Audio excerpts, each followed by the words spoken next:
Hi everybody, Matt here from Matt Likes Comics, and today I have a topic that I really liked. I was out of comics for a little while. I collected a lot from the time I was about 6 or 7 till until I was 21, and at that point I got rid of all my comics, and I stayed out of comics because that was around the time where the 90s happened and all the explosion and everything was going on in the comic bubble burst and such, and things were not the greatest. So I was out of comics for a while, went on with life, got married, had a child. I have 2 children now, but this was after the first. Then one day somebody told me that Buffy had comic books.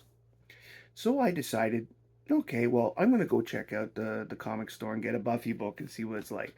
Well, I didn't just buy Buffy that day. I bought 6 other books from characters that I remembered and liked when I was younger. There was Adventure Comics was back and it had the Legion in it. But what in particular was that I picked up a Superman book. And in this Superman book, there was a storyline about New Krypton.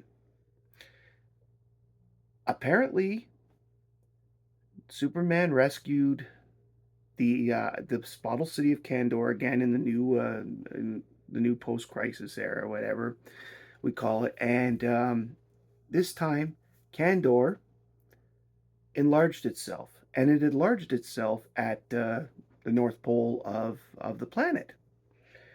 So all of a sudden, there are 100,000 Kryptonians on Earth, which, of course, as you know, by at the time before that, there were two, Superman and Supergirl, and a Kryptonian dog by the name of Krypto. And at this point, we know that things you put 100,000 people with Kryptonians level strength on the planet, it's going to throw things off a little bit. Well, there was a little surprise for Kara because her parents were still alive, and so she got to have a reunion with Zor-El and Allura, her parents. And even for Superman, this was a little bit because he had living relatives with his uncle and aunt. It didn't turn out very well for Earth or for the Kryptonians because the Kryptonians decided after an attack by Doomsday that they were going to execute and put in the Phantom Zone all of Superman's enemies in order to ensure that no Kryptonian could be further bothered. Turned out to be a mistake, and so the next thing that happens is New Krypton was created. The Kandorians used Brainiac's technology to create themselves another world. So Kandor moved off of the planet's surface, and as it did so, a new planet created around itself, and this new planet moved to an orbit exactly halfway around Earth's orbit. So it stayed in the same orbital range, but was on the opposite side of the sun. Now, naturally, Superman this book that I bought was part of this series, and so it got me hooked because I've always been a Superman, Supergirl fan, and the fact that this series, like right off the bat, the idea of them having their lives back with their people and their culture was absolutely great. So I started buying these comics again and became who I am as a result. So what I want to do today is I want to cover part of this storyline called the World of Krypton. Oh, sorry, the World of New Krypton, I guess. Yes, the World of New Krypton series, which was a mini series of 12 issues that came out as part of this whole storyline. Now, this storyline at the time was going through Action Comics, Superman Comics, and Supergirl Comics, as well as the odd one shot. There was a Jimmy Olsen one shot, there was a Guardian one shot. Adventure Comics had a couple of issues that was involved in this. If you go to Wikipedia, there's actually a list in order of the books that you would need to get in order to read all of these. But today I'm just going to cover the World of Krypton series, which is, I would say, 1/3 of the story. This part of the story covers the part where Kal-El has forsaken Earth He really hasn't, because he doesn't end his marriage to Lois Lane, and he doesn't um, tell the humans too bad, so sad. In fact, he still has more strong ties and feelings to Earth than he does to his new Kryptonian future here. So I'm going to cover that series, and then I'm going to show you briefly the resolution of the whole storyline. These were extremely interesting stories, and the people who were involved writing it, they were by the name of James Robinson and Greg Rucka. These two gentlemen wrote across all these different books, and they wrote a storyline that came across as one of the best that comics had had in a long time. And because this is what I read, I ended up with this. And I do attribute this storyline to bringing me back into comic books for good. So, in the beginning, after the planet has been constructed, Lex Luthor and Lois's dad, General Sam Lane, have decided to work together in order to rig Earth's defenses against 100,000 Kryptonians. The weapons were constructed, techniques were used, and they were fairly successful. These are outlined in some of the other books. But here in World of New Krypton, #1, Superman has renounced his ties to Earth, telling his wife, "I'll see you when I can." And he goes to New Krypton, and he has arguments with his aunt Allura, who is at this point, by the way, I'd like to point out that Lex and Sam had managed to get Zor-El killed by assassinating him through an agent by the name of Reactor.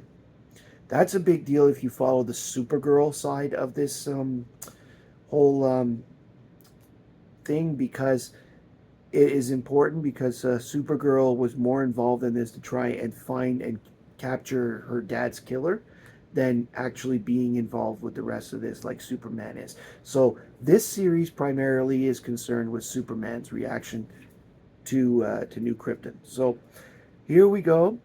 He arrived from Earth. He's fighting with his aunt.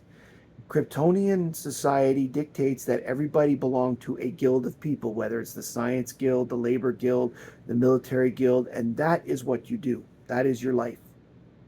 Superman ends up in the Military Guild because of his valuable experience in fights and all that other stuff over the years.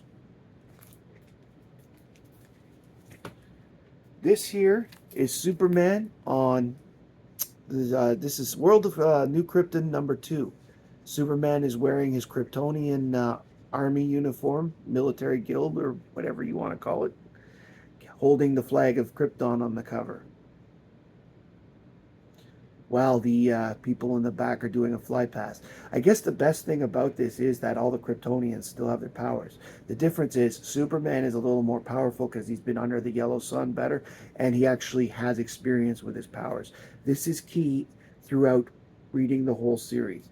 Here in the second issue, the Guardians of the Universe have had a discussion with regards to New Krypton. They're afraid that New Krypton is going to repeat the mistakes that the Kryptonians made in the first place before Krypton blew up, and end up trying to go out into the galaxy and conquering more worlds. For example, Daxam, the world of Mon-El, is one of those worlds. The Daxamites are an offshoot of the Kryptonians. So after the discussion, they make decisions. We don't see their decision until later. And at this point, Allura is taken hostage at the end of the thing, because the Labor Guild is upset about their conditions, and that will be explained better in the next issue. But in the meantime, Kryptonians and the Earth, both the Terrans and the Kryptonians, have discovered weaponry that can kill Kryptonians. That's important because the Kryptonians believed in execution and that kind of stuff until the Phantom Zone was discovered by Superman's father Jor-El. So Zod is of the old school. General Zod, by the way, has been released with all the other Kryptonian criminals because Allura decided that the Kryptonian numbers were so low they needed them all to come out so they could reproduce and start rebuilding the species. So she released everyone from the Phantom Zone. This happened in issue 1. Issue 3. Here we have Zod on the cover holding somebody hostage and Kal-El freaking out. In this one, Superman convinces Allura to actually talk to the Labor Guild and not just send in the military to take them down, and the cover reflecting Zod wanted to execute them for, putting the leader of their society in danger. But Superman manages to help may have successful negotiations with the Labor Guild, because the Labor Guild's biggest problem was, now that everybody had superpowers, they were being forced to work 24 hours a day and they weren't getting any time with their families or any time off to do their own thing. So that concession is made. However, they are hemming and hawing about the concession of putting a member of the Labor Guild on the ruling council of Krypton. At the end of this book, and at the beginning of this one, number 4, 3 members of the Green Lantern Corps arrive. One of them being Hal Jordan. Hal, as lead of the Green Lanterns who have arriven, talks to Kal about the concerns the Guardians of the Universe have about New Krypton. As I said, they're concerned because the Kryptonians themselves had a reputation of being conquerors and things like this over the course of the years, and because that society had been erased, they thought it would never happen again. It'd be gone forever, and they wouldn't have to worry about it anymore. So the Guardians have sent Hal to make sure that won't happen again. Zod understands. He gets involved, and he allows Kal to take them on a tour of New Krypton to show them that they really have only peaceful intentions. And this, of course, is when a group of criminals decide that they want to start making trouble. One of them eventually causes an explosion of their burgeoning spaceship program and blows up one of their spaceships that they were building. Luckily for him, Kal-El manages to convince people not to execute him and let him have a trial.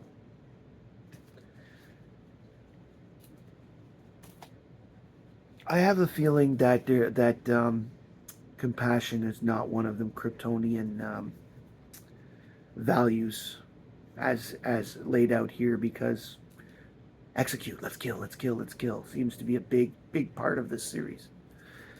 Issue 5. Superman has been arrested for treason because General Zod is trying to keep him in line. Because Superman is doing his best to make sure nobody gets executed, and because he believes in the sanctity of life, which apparently Kryptonians don't necessarily do. Okay, so he's under trial. His number 1 subordinate is also under trial. Zod decides to step away from prosecuting Kal-El and prosecutes the other girl, who he ends up dropping the charges with when Kal-El in the court says she had nothing to do with it. It's all me, blame me. Naturally, Zod calls for Superman to be found guilty and executed on the spot. He is found guilty, and at that point Zod says, you know what? There's a holiday coming up. We're allowed to show compassion at this time of the holiday. Let's let him go. Let's give him a pardon. And they do. And so Zod basically did his little shell game showing Superman, you're really not the one running things around here. I am. Ha ha ha ha ha. And here we have issue 6. At the end of the last issue, Zod gets shot in an assassination attempt. In this issue, Superman catches the assassin, and he is being held, for trial and such and such. As I said, there seems to be a lot of just weird stuff going on, eh? All the politics that come involved. And what they're finding out is that Earth is preparing to invade New Krypton, and preparing in case New Krypton invades them. Lex is building weaponry with Sam Lane and the U.S. Defense. But a lot of this is behind the scenes. Like, even the president isn't aware of how far any of this has gone. So, this book here does not really do a lot to expand the plot, but it does fill up some gaps in the overall story that have been going up to this point. Which brings us to number 7. Kneel before Kal-El, it says on the cover. Now that is an interesting thought. Nobody would actually do that. But what they find out is New Krypton has started a thing called Operation Callisto, where they've stolen the moon Callisto from Jupiter, and they're bringing it to New Krypton to serve as its own moon, because apparently Calypso is very, very similar in size and mass to the old moon of the original planet. And that's what they're trying to do as much as possible with the new one. By this point, they've had built the atmosphere, and the next step is to try and get the vegetation and such out. The good thing is, with under the yellow sun, everything grows fast and everything so their planet terraforming is going well. However, the Thangarians, who are Hawkman's people, if you're not familiar with it, have sent a battle group up against the New Kryptonians. The Thangarians are even more warlike and expansionist than them. So, as they're from the Polaris system, and Polaris is only about 16 light years from Earth, if I remember correctly, they've come to nip the New Kryptonian strength in the bud, because in this system anyway, they're powerful. And Polaris is a white star. The New Kryptonians wouldn't be as powerful, but they're not going to wait for them to come. So what happens is they end up blowing up the ship that's in charge of bringing Callisto to New Krypton, and as a result, the moon is now spinning towards the planet, and on a potential collision course with the planet, and thus destroying everything they've done. Luckily, Superman manages to negotiate with the Thangarians a bit and open up relations with them, and they work together, and they manage to get Callisto's orbit stabilized and put into orbit around the planet where it was supposed to be. We also discover that the weapon that shot Zod came from Earth. It's all this foreshadowing, I'm sure. Now we have issue 8. Issue 8, the Thangarians battle group, after stabilizing the planet, ends up leaving, as I said, with a new treaty. Just as Gem, and this isn't the one that's truly outrageous, this is the one from DC, Gem from the planet Saturn arrives. Gem is the king of the Saturnians, and he comes there to point out that they're being watched. And here episode 9, issue 9 of World of New Krypton. You see Jem, he's sitting here talking with Kal-El, okay, because Zod is still in the hospital. Kal-El has taken his place as the chief negotiator and leader of the military guild on Allura's behalf. Okay, and what happens here as basically Jem is saying that the rest of the solar system is watching them, and they will not tolerate any expansion, and you know they threaten implied threats mostly, but Kal-El says he's there to keep an eye on stuff, and he'll make sure Zod doesn't do any of the yada yada yada yada. But Zod is finally recovering. At the end of the book, Adam Strange arrives. Here we go. Adam Strange is on the cover of issue 10 with Kal-El flying through the air. It's a beautiful book, actually. I love all the covers for this. I'll discuss the art at the end of the video here. They're flying through the air on Krypton. Adam, unfortunately, has the bad luck to arrive on Kandor in a spot because the Zeta Beam, if you've ever read Adam Strange, isn't an exact pinpointer. So the Zeta Beam that brought him to New Krypton didn't exactly bring him to where he wanted to be. And he had the unfortunate luck of being beamed into a person's quarters, and that person had just been murdered. So to the Kryptonians, at first, it looks like Adam Strange killed somebody. Kal-El knows better and basically manages to get Zod to say that Adam Strange can leave the planet if they solve the murder. Strange is here to protest their recognition with treaty with Thanagar because, of course, Thanagar and Ran have been at war periodically in the Polaris system over the years in the comic books. So what we have here is an investigation, and sure enough, as the evidence amounts, it shows that Adam, of course, is innocent, and that the evidence points elsewhere. Here in issue 11, an assassination attempt is made on Allura, on Superman's aunt, and Supergirl, when Supergirl was in the room. And Allura's assistant, Lyra, ends up dying and getting hit as a result. Well, at this point, they know that they're really onto something, and Adam is definitely not involved with the murder of the other one. And the person that was murdered turns out was a council member who was against the labor guild becoming a fully functional member of the society on Krypton. So what has happened is they discovered the person responsible by a man named Lalar, who has actually turned traitor and is helping the Earthlings, or the Terrans.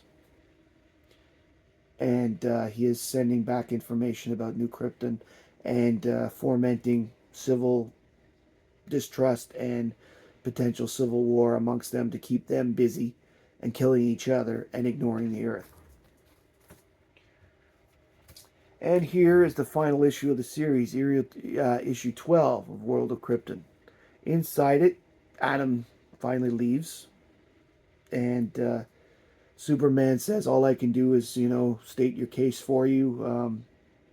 The Thangarians are more warlike than the Iranians, so it's probably one of those the devil keep the devil that you're scared of at bay kind of situations. Where here, once they discover Riri Kui, more information about Riri Kui, the person who had betrayed them to Earth, they discover all these bad things, and by the end of the book, Kal-El fears that war with Earth is inevitable. Turns out he's right. because here is the free comic book days of the War of the Superman. I'm going to show all the books from the series and then give you a quick synopsis.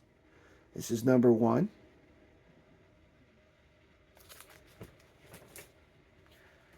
And here's number 2 with a great Supergirl cover. There's a fight between Superman and Supergirl at the beginning of this series because Supergirl supports the Kryptonians. And, of course, Superman, with his wife on and life on Earth, is very pro-Terran. What happens is, it starts with the Earth barring all Kryptonians from ever setting foot on the planet again, at threat of death. They make an exception only for Superman, so they didn't even exempt Supergirl at this time. Eventually, Supergirl gets an exemption because she ends up switching sides once her mother dies. Because unfortunately, Earth makes the first salvo. They shoot a ray into the sun that turns the sun red. They do this when they hear word that Kryptonians are on their way to Earth. 73,000 Kryptonians die when they suddenly lose their powers in airless space. And when the sun turns back normal, even Superman and Supergirl had almost died because Superman was trying to rush the planet to stop this invasion. So the remaining Kryptonians left something has happened to the planet as well. I can't think off the top of my head, but it's in the series. The planet is destroyed, thus killing a bunch of them. And that is how Allura, Supergirl's mom, passed on. But in what Earth calls the 2-hour war, Kryptonians come and they devastate a lot of the planet and kill a lot of our inhabitants. But we're fighting back with the weapons we have, so we are taking it slowly, very slowly, we are killing Kryptonians. One of the problems during this whole series was that the Phantom Zone wasn't working. It suddenly is working fine just in time. So Krypto and Superboy, Connor, go around the planet putting as many Kryptonians in the Phantom Zone as they can. And in the end, they end up getting Zod, Ursa, and Non as well. Just as Zod is about to have the President of the United States killed. They've destroyed the White House. They've destroyed Washington. A lot of the big cities on the planet and most of the heads of state have been killed. Earth has been devastated. But in the end, Superman, Superboy, and Supergirl managed to round up just about every Kryptonian they could find and put them in the zone. So basically, the Kryptonian race has been genocided, and they justify it by genociding the genocide by saying it was us or them. So any Kryptonians left alive are hiding, if there are any. That is left open for interpretations. But New Krypton has been destroyed. There's no more threat. General Lane has taken his own life in front of his daughter. That itself was just a wonderful, wonderful series. Luckily, that was off camera in the sense because this is DC and they're not that bloody.